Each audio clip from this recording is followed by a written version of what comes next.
Entres itu apa bang? Yang untuk nyambung. Jadi di video saya ada kok. Silakan teman-teman bisa lihat tuh video saya yang judulnya sambung pucuk. Sambung pucuk itu begini bunda. Banyak sekali saya kasihan ya. Kasihan buat teman-teman terutama pemula yang senang kepengen menanam tanaman anggur. Ternyata yang ditanam anggur itu apa? Lokal. Ya, kalau kita menanam tanaman anggur lokal itu kan percuma. Kecuali kita mengharapkan rantingnya. Ya, rantingnya. Tetapi kalau kita mengharapkan buahnya itu tidak saya rekomendasikan karena kebanyakan varian-varian lokal itu asam. Ya, jadi caranya gimana? Kita lakukan penyambungan. Ya, banyak ya sekarang itu banyak sekali teman-teman yang hadir di live saya sekarang sudah bisa sambung pucuk, sudah bisa ini. Karena apa? Karena di konten saya ada dan di live saya juga saya ajarin. Sebenarnya gampang teman-teman. Sebenarnya gampang ya. Sebenarnya gampang. Hanya saja cara mengikatnya teman-teman kadang-kadang kurang kencang dan juga menempatkannya kurang pas. Seperti itu aja. Jangan diratain kalau memang kadang-kadang besar entres atau besar yang disambung seperti itu. Jadi teman-teman ambil posisi paling pinggir ya, paling pinggir biar kambium itu tipis ya. Di sini nggak ada ya, sih.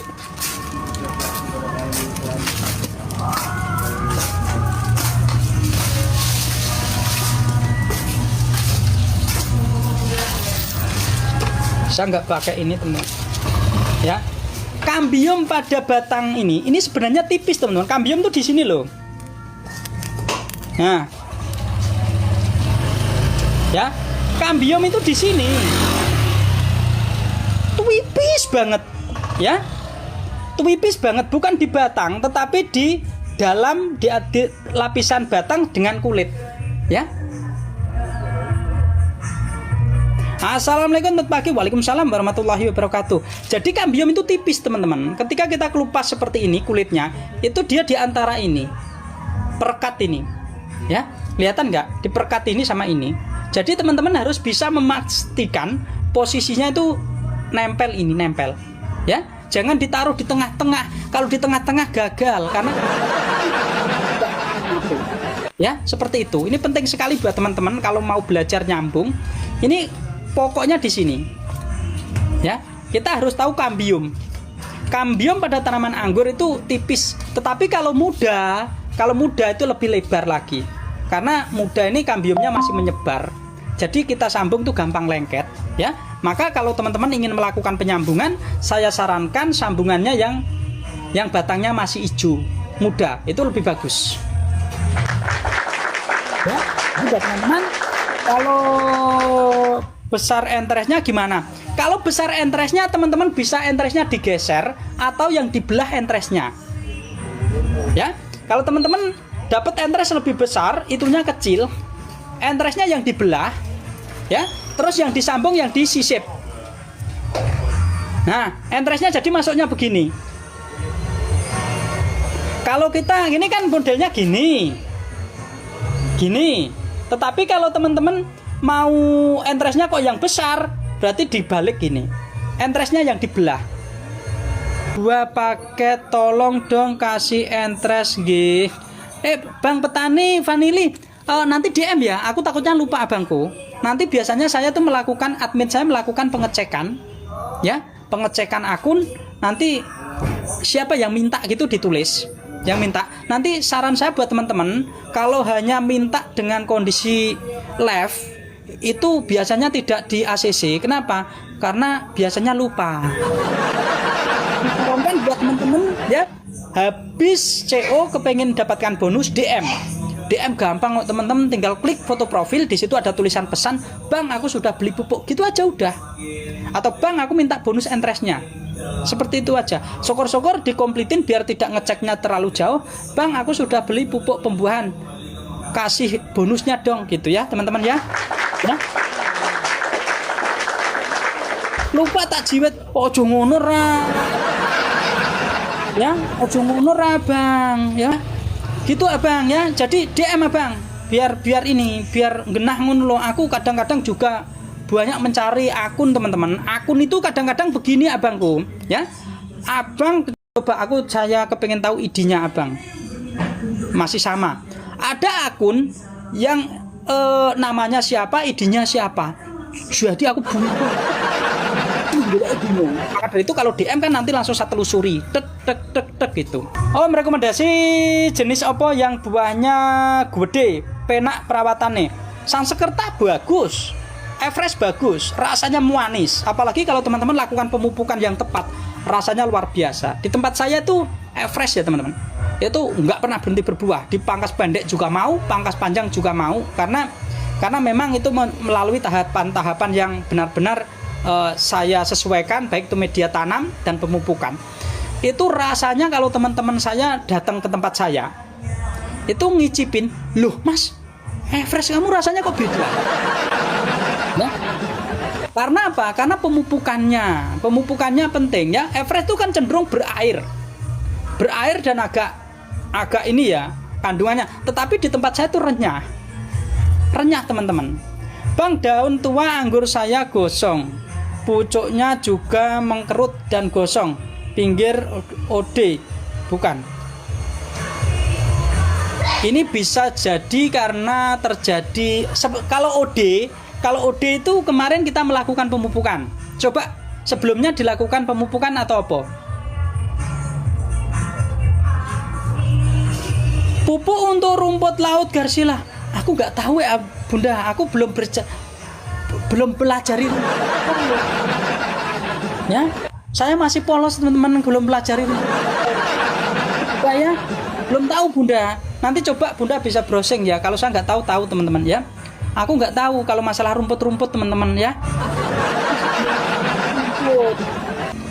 Bang, mau anggur saya gosong pucuknya. Oh, itu setelah pemupukan. Berarti itu ada namanya overdosis. Saya sarankan ini Bunda, siram air yang banyak.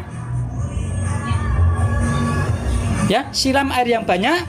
Setelah itu kalau Bunda punya pupuk pertumbuhan dari saya, ya, pupuk pertumbuhan dari saya etalase 1, ya.